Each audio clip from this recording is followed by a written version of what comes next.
Hello everyone and welcome to Season of War. Tonight we are back for another short Age of Sigmar video. My name is Fabian and today we're gonna talk about the new Slaves to Darkness Battletome. Without further ado, let's get started. As per the previous Battletomes, this one is not too different from the Index, although it's the first one where we actually start to see some differences, especially with the battle traits and new type of enhancements, the Ancestral Banners. For what's unchanged, we have the battle formations, the artifacts, the spell and manifestation lore, and most of the units. The battle traits have been updated, as well as one heroic trait, and a few of the units have seen their war scrolls slightly tweaked, but nothing major.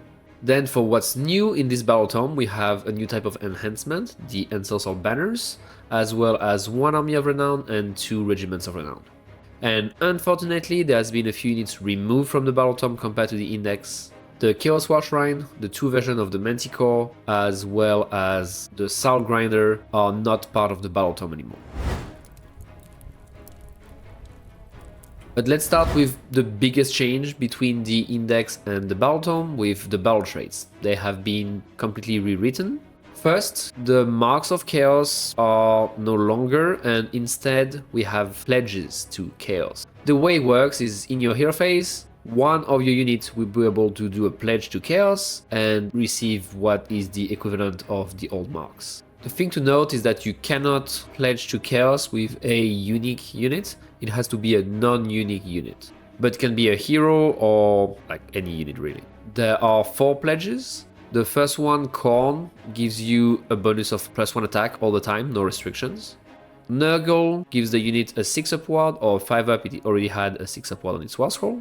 The Zinj pledge allows the unit to teleport in the hero phase. You roll 2d6, pick a point, and then you are able to teleport wholly within 6 of that point. So effectively it gives you a 2d6 plus 6 teleport. And finally the Slanesh one adds an extra dice roll for the charge roll to a maximum of 3. These bonuses of course last on the unit until the end of the battle. You just can't stack 2 on the same unit, but you can have multiple of the same one on different units. The other battle trait that has changed a lot compared to the Index is the Eye of the Gods and the way it works. So now, during deployment, you will pick one of your heroes, has to be non-unique and Warrior of Chaos or Dark Oath. And this hero will gain Apotheosis points during the battle if he fights or if he contests an objective at the end of your turn that is wholly outside your territory. For each of these things, he's going to get D3 points. And then during any hero phase, so it could be yours or your opponent's, if your hero is at 8 or more points, you can then do one of 2 things. Either you heal all the damage he's taken and he has a 5 upward for the rest of the battle, or you transform it into a Demon Prince, and that Demon Prince will gain a pledge if the unit didn't have it already and will like transfer artifacts, heroic traits, etc. So that could be like very powerful on a cheap hero if you can turn it into a Demon Prince, or on a more like tanky hero if you can heal him and give him a 5 upward when he was like almost dead, for instance. So these new battle traits are a bit different than the old ones. Probably a side grade. The Eye of the God is a lot less impactful, but on the other hand, the new marks or pledges seem to be quite stronger. Then we have the heroic traits, and there is just one that got slightly updated because it didn't work with the new mechanics. Favor of the Pantheon now allows you in the hero phase to just add 3 Apotheosis points to the hero that was picked for the Eye of the Gods. So it gives you a good head start for your 8 points, now you just need 5, which you could get with 2 rolls if you roll a bit hard, so your opponent will definitely have to take care of that hero if he doesn't want to have to face a Demon Prince pretty quickly. Then the new thing of this tome, and quite a big change, is the Ancestral Banners. They are coming back from last edition. They are an enhancement, so you get to have 1 per army, and that's written on your list. And you can give it to any unit that has a Standard Bearer. There are 5 of them, 1 undivided and 1 for each Chaos God. And they all work the same. You get a passive effect as long as the Standard Bearer is still alive in your unit. First one is the undivided one, and it just turns off commands for any unit within 3 of that unit of the banner. Then all the Chaos Gods give the unit carrying the banner the pledge associated with the god. So like the Nurgle one will get the pledge to Nurgle, and in addition, enemy units cannot score crits against that unit. They are just treated as normal hits instead. For Zinj, you get the Pledge to Zinj and a 4-up ward against shooting attacks. The Khorne one gives you Pledge to Khorne and +1 to wound for combat attacks.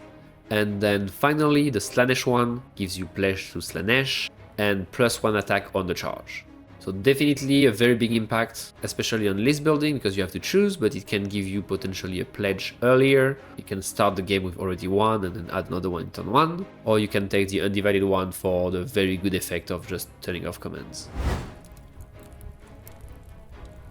Now onto the units, and we'll see it's like almost nothing, mostly some fixes just to work with the new mechanics of the battle traits. For instance, Archaon just lost the ability that allowed him to pick a mark, since there is no more marks.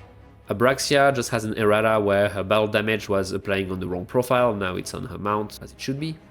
The Centaurian Marshal was picking Undivided, and that does not exist anymore, so now he's just picking non-hero, demons and legionnaires. The Demon Prince lost the ability that allowed to roll on the Eye of the Gods, and instead he now has a 4-up strike first in any combat phase. And finally, the Karkadrak received a small nerf. His bonus to charge now only applies to non-cavalry units, when before it was like any unit. And that's it for the units really, so pretty much nothing changed there. Really what's going to change how the army plays is the battle traits and the banners. Or the new Army of Renown, if you want to play Slaves but play a bit differently, that could be a good option for you. In this army you don't have to bring Be'lakor, but you will see in the battle trait that you pretty much have to, otherwise you're playing without traits. But you can bring Be'lakor, Eternus, a Demon Prince, a Chaos Overlord, Vanguards, Legionnaires, Furies. You can also play a Centaurian Marshal, and finally you can play Demon. You have access to 8 War Scrolls that we're gonna see a bit later. For the battle traits, there are 4 of them. The first one is a 4-up bodyguard for Be'lakor. So that gives him 4-up ward, but for each ward that you do, you have to do damage to a demon unit nearby. Then there is a recursion ability in both movement phase that allow for 1 CP to bring back a demon unit wholly within 12 of Be'lakor and outside of 9. So it might be a bit hard to bring back units if you are too much like in combat with Be'lakor, but if not, you will be able to bring back your demons. And you can do it in both movement phase, which is very powerful, although a bit CP hungry. Then another ability with Be'lakor, if he's on the battlefield, you can pick one of your units, you add 5 to its control score, and then if it's a demon, add +1 save, if it's not a demon, give it a 6-up ward. So as we've seen, these first 3 battle traits only work if Be'lakor is alive. If you don't bring him or if he's dead, you lose all of that. And the last battle trait is also linked to a hero, except that this time it's Eternus, and it gives him a once per battle aura of +1 attack for non-demon units. You just pick 2 units wholly within 12 of him in the combat phase that are non-demon and they get +1 attack. Then onto the enhancements. For the heroic trait, you just have one that allows in any charge phase to add 1 to charge rolls for units wholly within 12 of the carrier. So it can work with counter charge, which can be very powerful. And the artifact basically allows to reroll a cast for units in 12, but you have to do yourself 1 damage instead, and allocate it, which means that you can't ward it. This army also has 2 spells. Dark Cantrip can do 1 mortal to 3 units within 18 inches, but the good one is Shroud in Darkness, that allows the unit to move d6 in the hero phase, even though it can't finish in combat, but movement in the hero phase is always good. And in addition, it becomes invisible to units that are more than 12 inches away. Finally, for the Manifestation Lore, as per the other Armies of Renown, there is one. In that case, it's the Doom Sigil, but you will probably never take it and just take a Universal Manifestation Lore instead. And finally, for this Army of Renown, because it has more than the other ones, you have access to 8 Demon War Scrolls, 2 for each Chaos God. For Khorne, you have the Bloodletters and Blood Crushers. Zinj has Screamers and Flamers. Nurgle brings some Plague Bearers and the Beast of Nurgle. And finally, Slaanesh brings 2 very fast units with the Fiends and the Hellflayer. And finally, we have 2 Regiments of Renown. The first one being Lord Skaldior's Chosen, and it comes with 1 Chaos Lord on Demonic Mount, 5 Knights, and a unit of 10 Chaos Warriors. It can go in most Chaos armies, and its ability is pretty simple. It's a passive that applies to all the units in the regiments, adding +1 to save when you're contesting an objective you control, and +1 to wound when you're contesting an objective that you do not control. So super efficient, a lot of units with a 3-up save, that will be 2-up for the warriors, for instance, on your home objectives. And then your Chaos Knights and Chaos Lord on Demonic Mount can go and attack the opponent, and they will get an extra +1 to wound. Definitely a good regiment of renown that will probably see some play in armies that might need that form of tankiness and mobility. And to finish, we have the Regiment of Renown that includes just the Demon Prince, and it's going to work a bit differently than the other ones we've seen so far, because it can only join the main Chaos Gods, so Khorne, Slanesh, Tzeentch, and Nurgle. But when it does so, it's going to gain directly the keyword of the army, meaning that you will be able to give him artifact, unlock probably units for the army, benefit from the battle traits, and all of that. In addition, it also gains a different bonus based on which army it joins. So if it joins Khorne, it gets extra attack. For Tzeentch, it becomes a Wizard 1. For Nurgle, its wards goes to a 5-up. And finally for Slanesh, it gets +1 to run and charge. So very good addition. It would be good to see how this impacts list building for all these Chaos Gods, but it's definitely adding an option. For instance, a fighty Wizard for Tzeentch, or a quite mobile hero for Nurgle if you give him the wings.